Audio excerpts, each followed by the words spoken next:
Hi, my name is Jeff Smith. I'm the author of the KPI book and on record as the most successful author in history on the subject of key performance indicators and business strategy. I'm really thankful that I've been a guest today with Beate on the Business Growth Architect Show. And what did we talk about? We talked specifically about KPI, key performance indicators. What do they mean? But more importantly, how do we use them for great effect? Now, in this show, we examine the sales process, how to win more customers, close more deals, and make more profit. And if you want to find out the secrets of success in that area, tune into the show. Welcome to the Business Growth Architect Show. I am Beate Chelette. I am the host. I want to welcome you to our globally top 10% ranked podcast, where you will hear from industry experts about the strategies that are working right now to unlock hidden opportunities in any market so that you can grow your authority and scale your impact. And now let's get started with the show. Hello and welcome back. This is your host, Beate Chelette. And today I feel like I am in for a treat because I have, Jeff, I'm going to just say it, a legend on the show. Here with me is Jeff Smith, who invented the KPI. So Jeff, I am so excited to have you on the show. Oh, thank you so much. I mean, I don't know what to say, Beate.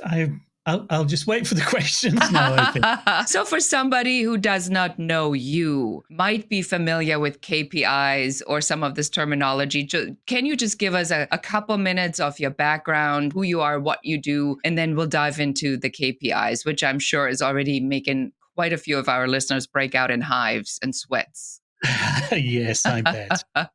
So in your brief introduction there, you said I invented KPI or discovered them. That's a bit like saying Christopher Columbus discovered America. Well, of course he didn't.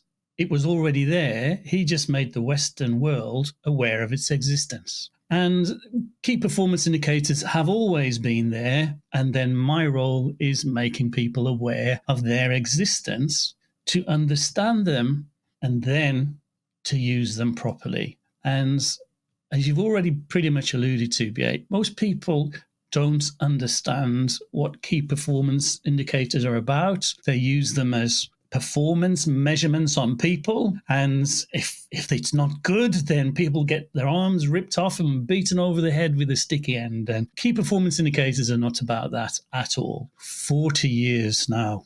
I've been working in the automotive industry. I've been running car dealerships, and a car dealership has really 5 or 6 different businesses in one building. So you have new car sales, used car sales, you have a service department, you have a parts department, you have a vehicle repair outfit, you have rental. There's about 300 people in one dealership. So to keep the whole thing together, it's like spinning plates the whole time. And you can't be everywhere. So you have to have some mechanism of knowing what's going on so you know where to focus your effort. But what really happened, what really accelerated me with the development of key performance indicators, was when I got promoted to the board of directors, and then I was given 10 full-blown car dealerships to run. You've got the complexities of one multiplied by 10, all in different locations. The only way really for me to understand and provide true leadership for everyone in the group was to really create some key performance indicators to help everyone so we all talk the same language. But here's the thing, they don't measure people, they measure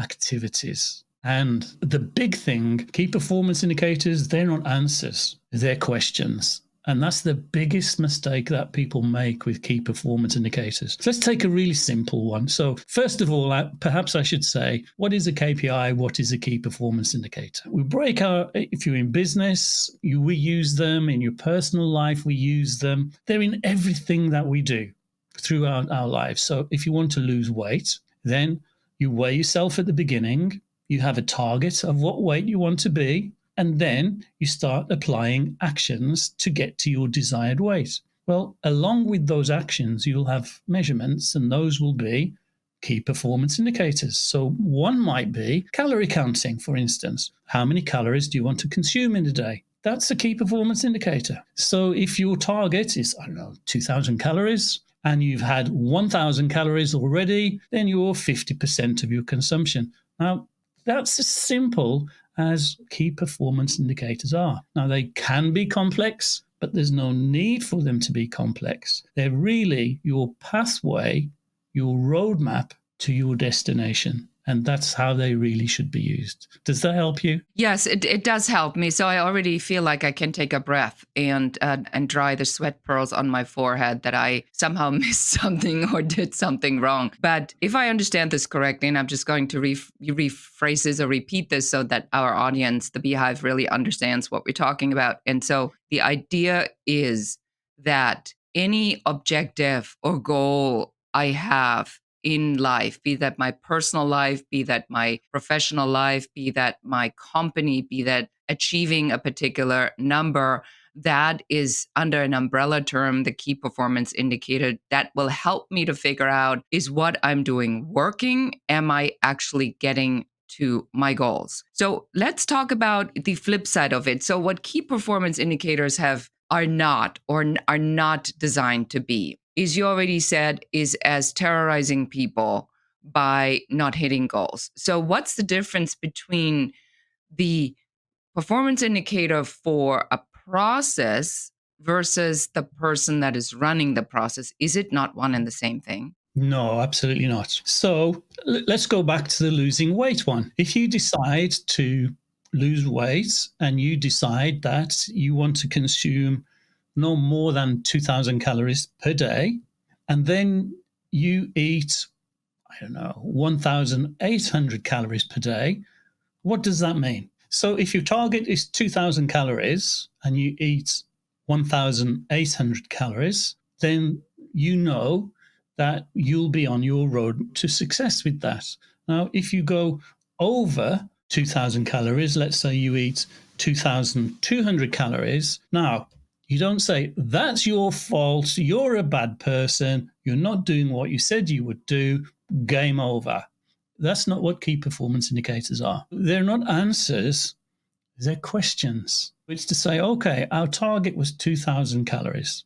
Yesterday, let's have a look at what was consumed. It was 1,800, and this is what it is. Today, it's 2,200. Why is that? What is it that happened within the process that caused the 200 calories over? And then it's about looking back and understanding what happened. So for some people, it might have been they were out at a restaurant and they didn't understand the calorie consumption of a particular food and didn't find out until they got back home. It's a question. So why did you go over the 2,200 calories? Now, if we translate that into business, if we look at a real simple mathematical equation that happens in every single business worldwide, we buy something, we sell something, we hope to make a profit. So that particular profit is called gross profit. It's the sales minus the cost of sales. Whether it's a product or a service, we all engage in gross profits. If you're comparing your business with another business that's buying and selling the same product, widget number one, and the gross profit percentage is calculated by saying, how much gross profit did I make? So let's say we sell something for $15. We buy it for $10. Our gross profit is $5. The key performance indicator to bring in would be, what's our gross profit percentage? So that would be the $5 gross profit divided by the turnover, which is $15. 5 divided by 15 gives us 33%. Our gross profit percentage would be 33%. Now that is a key performance indicator. So now here's my favorite question. Our gross profit is 33%. What do we then do with that information? Because that 33% is not an answer, it's a question. And what we need to do is understand the causes, and understanding the difference between cause and effect is the secret to success. So let me explain what cause and effect means. So cause are the actions you take, and the effect is the results of the actions that you take. Now here's the thing, Beate. You cannot change effects. You can only change causes. So as a manager of your business, as a manager of your life, It's your job then to question the causes and correctly identify them. So if we go back to our widgets that we buy for $10, we sell for $15, we left with $5. We then say, okay, we've managed to gross 33%. Now, if we want to compare with another business who sells the same widget and they're making, 40%, then that's not an answer that you're making 33%. It's a question. Now, the causes can only be two things. So you then compare with the other business. Well, what's their buying price? Oh, they're also buying at $10. The other cause then must be the selling price. So they're then selling at a higher price than the $15. So now your question becomes, I'm selling at $15. They're selling at something higher. And the question is, how do they do that? What is it they do? Is it their marketing that's better than us? Is it that their sales process is better than us? Is it their sales team is better than us? Do they handle inquiries better than us? So the idea really is to look at what are the numbers? What do I measure? And then what does that even mean? If just a number by itself, if I'm hearing you correctly, means absolutely nothing. Okay, now we're talking about people and process. Now, let's say your target is 33%, Beate, and you achieve 33%. My question is still the same. What? If we want to, the reason we have key performance indicators is this. Are we making the most of the resources that are available to us? So you've hit the target, okay? Who said the target was right? Oh, Now, oh, oh, yeah, oh, oh, now. oh, oh, oh, oh, now you're getting started with that. Yeah, because now then, if someone sets a target and you don't deliver on that target, who said the target is right? Now, let's go back to our widget that's at 33%. Now, let's say you're buying and selling and you're making 40% and I'm making 33. Now, perhaps my first question might be, well, Beate, how many do you sell? And you might say 1,000 a month. And I'll say, okay, we sell 20,000 a month. So my volume is significantly higher, and the volume is higher because we sell it at a lower price than you do. And I'm happy about that because that delivers volume. Now, if I was getting 40% and a lot higher volume, I'd be even better, but I might have to sacrifice the volume to get that. So now you see how the key performance indicator is a question. And then if the target is 30 or 35% and you're hitting 33, you could then justifiably say, well, 35 would be nice and I can achieve that. But to do it, we're going to sacrifice volume. Which way do you want to go? That answer would be it depends, because then I need to look at other, let me guess, key performance indicators on. Indeed, absolutely right. So, and here's the thing now. Key performance indicators are very, very specific. In fact, the secret is in the letter K. Key. Now, let me put that into context. When you jump into a car, what you have in front of you is a dashboard, yeah? Each one of those instruments and dials is a key performance indicator. 20 miles per hour is a key performance indicator. If you go from this speed in this range, you'll be 20 miles in 1 hour's time. Now, if you want to get to your destination, which is 40 miles away in half an hour, you're not going to do it at 20 miles an hour, are you? No, So you not can work really. out how fast you need to do to be on time. You see, key performance indicators are everywhere. Now, thinking about your car dashboard, if you're going on a journey and the journey is 100 miles and your car does 20 miles to the gallon, you now know you need 5 gallons of fuel, right? There's another key performance indicator, right? So we're burning the fuel at that rate. If you need 5 gallons for your journey and you look in your tank and you've got 10 gallons, whilst you're on your journey, how often do you need to look at your fuel gauge? Not at all. Actually, I can Not go at back all. and forth. Absolutely. So this is the mistake that people make with key performance indicators. They have too many. And there's no need to keep looking at your fuel gauge every 10 minutes, just like there's no need to look at every key performance indicator every 2 minutes. So here's the secret of success. You decide what you want to achieve. You decide how you're going to achieve it, And here's the key. You select the right key performance indicators to create your KPI dashboard for that journey. That's it. Now, here's the thing. I go into businesses and I ask them, hey, what is it that you want to achieve? So they say what they want to achieve, and I write it down. And then they ask, am I using the correct key performance indicators? And I'll say, okay, based on what you want to achieve, let's now design a KPI dashboard. So this is like your car instrument panel. What instruments do you need to look at whilst you're on this journey? Your goal. So we create the key performance indicators for them, leave them, and away they go. Now, here's the thing that frustrates me, Beate. Let's say I then go back in 2 years' time to this business. They've probably hit their goals and aspirations. So do you think they have new goals and aspirations from 2 years ago? They really shouldn't, because market Okay. conditions change. They do indeed. And what about the people?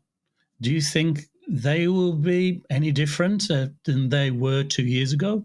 I don't mean different people. I mean, they now have 2 years more experience, 2 years of growth, 2 years more of understanding, right? We are living in a volatile environment. There's external circumstances. We also don't know what their personal circumstances are and their ability to focus at work or to be fully engaged. We had the hybrid work from home, come back to work conversation. We have now a larger number of external factors that are probably greatly affecting performance. Yeah, exactly. So what happens? One of the big mistakes I see in business, they call me in. That's not the mistake, by the way. They call me in. Call Jeff. Okay, got it. We'll put it in the show notes. Yes. They call me in. We set out the goals and objectives. We then put together a KPI dashboard. I then go back in a year or 2 years' time. Their goals will have changed, and here's the error. They're still using the same key performance indicators. I see where you're going with this. Okay, great. All right, so people are understanding change, but they don't know how to. It's almost like they don't see the change all the way through. And let's talk more about KPIs right after this quick message. Are you looking for the hidden opportunities for you in this market? Or are you simply wanting to figure out what is your unique differentiation factor that makes clients want to work with you and not your competitors? If this resonates, I want to invite you to go to uncoverysession.com and schedule your 15-minute complimentary uncovery session with one of our business growth advisors that will take you through what your number one business growth blocker is, what you can do to remove it, and what your very best next step should be. And now, let's get back to the show. Beate Chelette here, the Growth Architect, back with Jeff Smith. And I know that at this point, maybe some of our listeners are going to go, man, this sounds really complicated. I kind of want to make this easy. So let's just say, so a lot of our listeners are small business owners. They are either solopreneurs or they have a small team. Can you help us with identifying ideas of what should I measure? Give us some ideas of what some good things are that I should pay attention to under a KPI, key performance indicator. And then help me figure out when I recognize what I need to do when the KPI goes off the charts and it's not what I want. What are the top 10 KPI or top 5 KPI? I think that's what you were asking. You know, success means different things to different people. And as you know, Beate, you've been on my show, Secrets of Success. And you know, season 6 already, and I've had jet fighter pilots, I've had multimillionaires, people from all walks of life, and I ask them, what does success mean to you? And I've not had 2 the same yet. I know. Now, when you say it like that, that makes a lot of sense, because now I go, you are probably correct, because the first question that a good business strategist or consultant always asks their client is, what do you want? Exactly. Now, based on what you want, will determine which key performance indicators you need. Mm-hmm. Ta-da! Okay, so that's number 1. Mm-hmm. First mindset shattered. Very sorry about that. Allow me to just say, It probably would be helpful if you have some sort of key performance indicator in the way you bring clients in and what you're closing. So, Okay, so what? let's go that route now. Let's Yeah. take your second question. Yes. So your second question is, we've done some marketing, we're attracting some people, let's say, I don't know, to a telephone call or email or something. And your question was, BA, how many of those people that come to us do we convert into paying customers? Right? Mhm. Okay, so let's deal with that one. Right. If you want a name for a key performance indicator, this one is most commonly called closing ratio. So, of all the people that we speak to about our products or services that we sell, what percentage of them do we convert into customers? So, let's go some easy math. If 10 opportunities come to us and we convert three of them into customers, our closing ratio would be 30%. So 3 divided by 10 is 30%, which means in English, for all of the people that contact us, our closing ratio is 30%. So if we had 100 people contact us, we're likely to have 30 customers. Okay, now let's get to the basis of your question. If we have a number of clients contacting us, what percentage do we convert into customers, right? Mhm. Now let's stay with this 30%. First of all, that's a terrible key performance indicator and probably not a great question to ask. I'm really sorry about that, but let me unpick what I've just said. Now, the thing that happens when someone contacts us, we have to do things and behave in a certain way and give the customer what they want in order for them to be a customer of ours, right? Correct. If you ask the question, how many people contact us and how many people do we close? What you're in fact saying, let's ignore the sales process completely and let's just go straight to the end. So that's a really bad measure because there are many key performance indicators on that journey that we should first examine. So, first of all, how many customers do we get? Now, you might want to question where they come from. Is it from email marketing? Whatever. So, you then have a broad spectrum of sources. 10% from here, 40% from there, 20% from here, and so on. Then what happens? You take one of those sources and let's say telephone calls, incoming telephone calls. Now, when you receive a telephone call, what you have to do is follow a process because the customer has a buying process and you as a business have a selling process. And those two processes have to work in harmony with each other. Now, whether you recognize those two processes exist or not might be a different matter. Whether you follow them might be a different matter. But the first part of the process will be the customer contacts you. So, first of all, how does the customer feel? What's going on psychologically when they're calling you? I'll share with you. This is what we're pre wired for. We're wired on trust and like. If I don't trust you, I won't do business with you. I don't care what the price is. If I don't trust you, I won't do business with you. It's binary. Now, the second one is like. If I really like you, I'll pay you more money.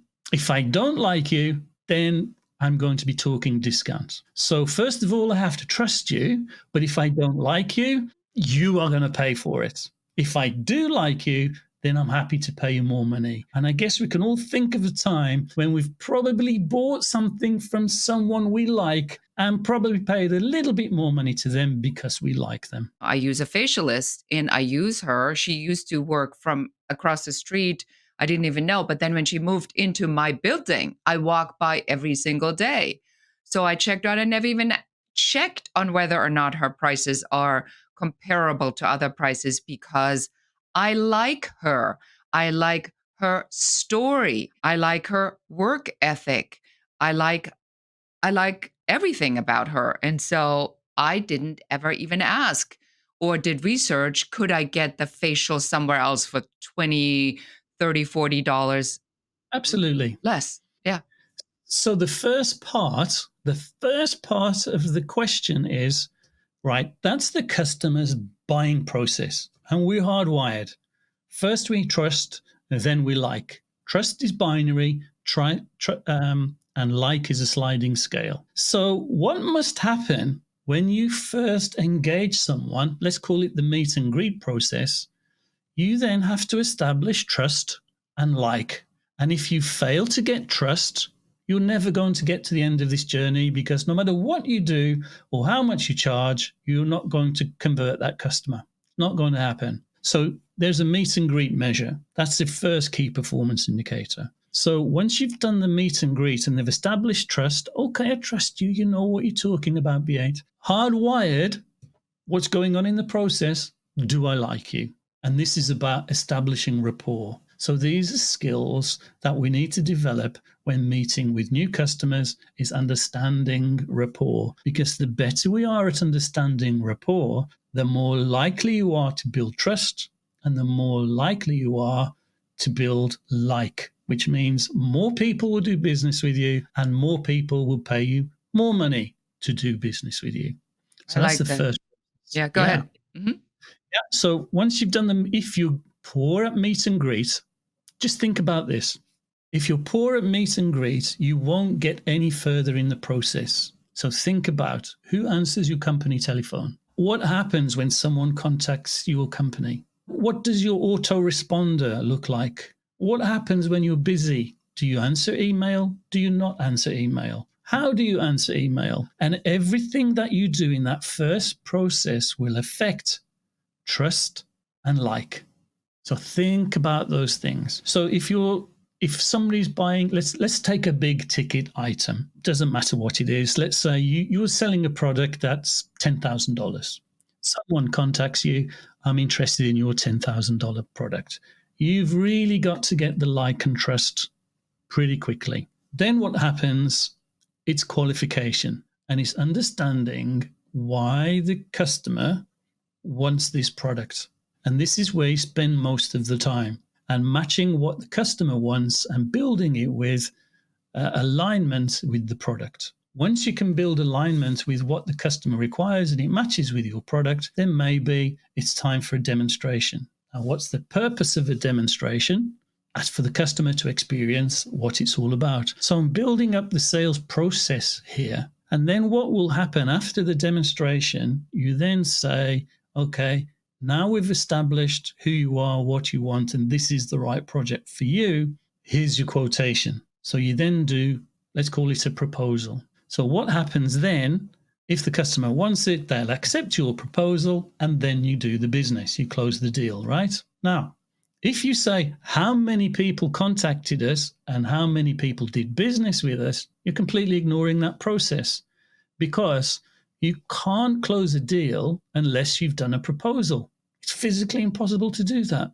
People don't call you up and say, here's $10,000. What I really like about this, Jeff, is you basically just taken this whole internet marketing nonsense about how sales are supposed to happen. Get them on the call, pound them in the ground, ethical persuasion, handle objections, and then just close, close, close, close, close. That's a good salesperson. So you've just taken this and you said to me, absolutely not. You have many, many more pieces in there. And it's almost like internally when you were saying that, I was relieved, because I think that that now that I've had this conversation with you, I understand that I need to look at every part of this. So I need to take this like chewing gum or like Play-Doh, and I need to pull it further apart. And I need to say, who is coming in?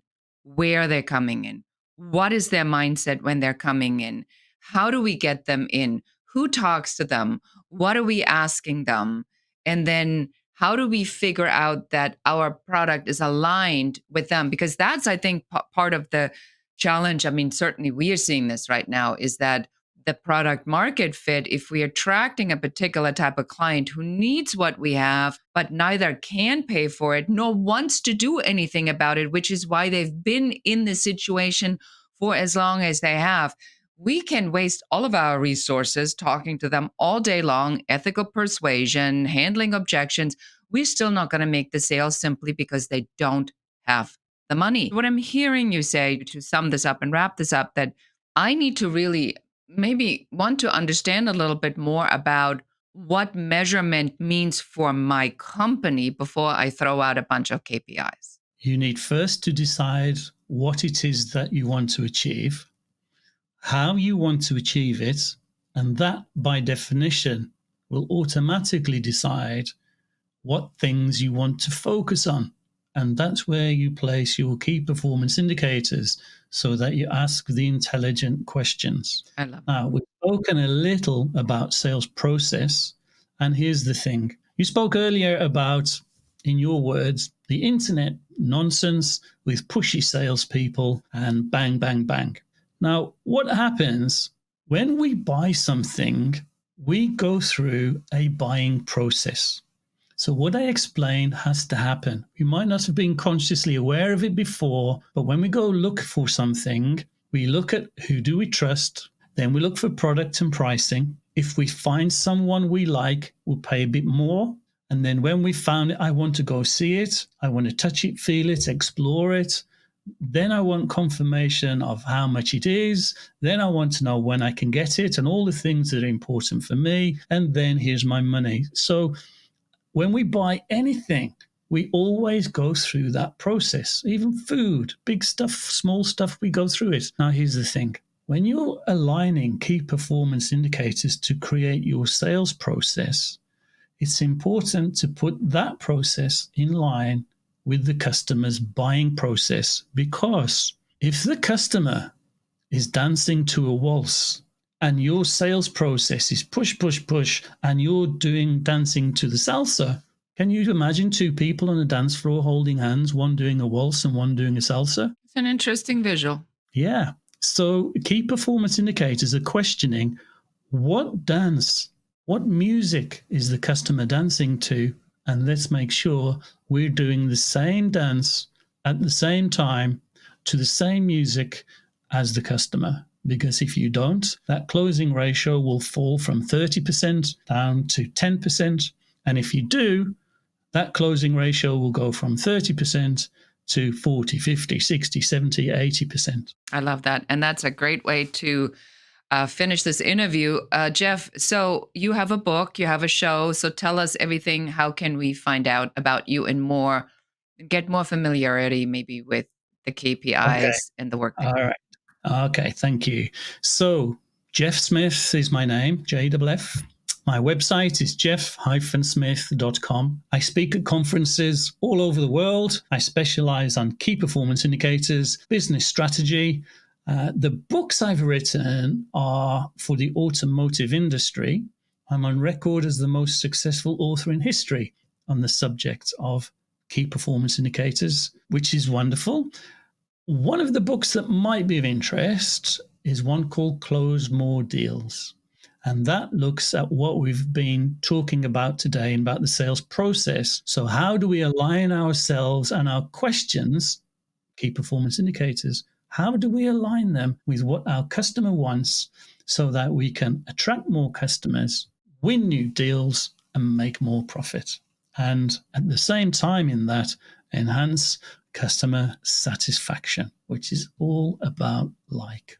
I love that. Excellent. Well, thank you so much. It's been a real treat to have you on the show and to be able to talk to you about something that is a subject people know they need, but probably don't know a lot about it. And to get it straight from the source is just amazing. I'm very, very grateful for you having been here. So thank you so much for being on the show. I'm flattered. Thank you so much for your kindness. And that's it for us today. I hope we helped you to understand a little bit about the topic of KPIs. So if you have any questions, please do take Jeff up on his offer, reach out to him and check out the book. And that's it for us for today. And until I see you again next time, and goodbye. Thank you for listening to or watching the show. We are so excited that you're here and we are very grateful for you. Now it's our turn to ask you for help. Please do share this episode with one other person that needs to hear what we were talking about today. If there's any question you have about business, please do reach out to us and let us know. And don't forget to schedule your complimentary uncovery session at uncoverysession.com, where one of our business growth advisors will help you to figure out what your number one business growth blocker is in only 15 minutes. And that's it for us today. Until next time.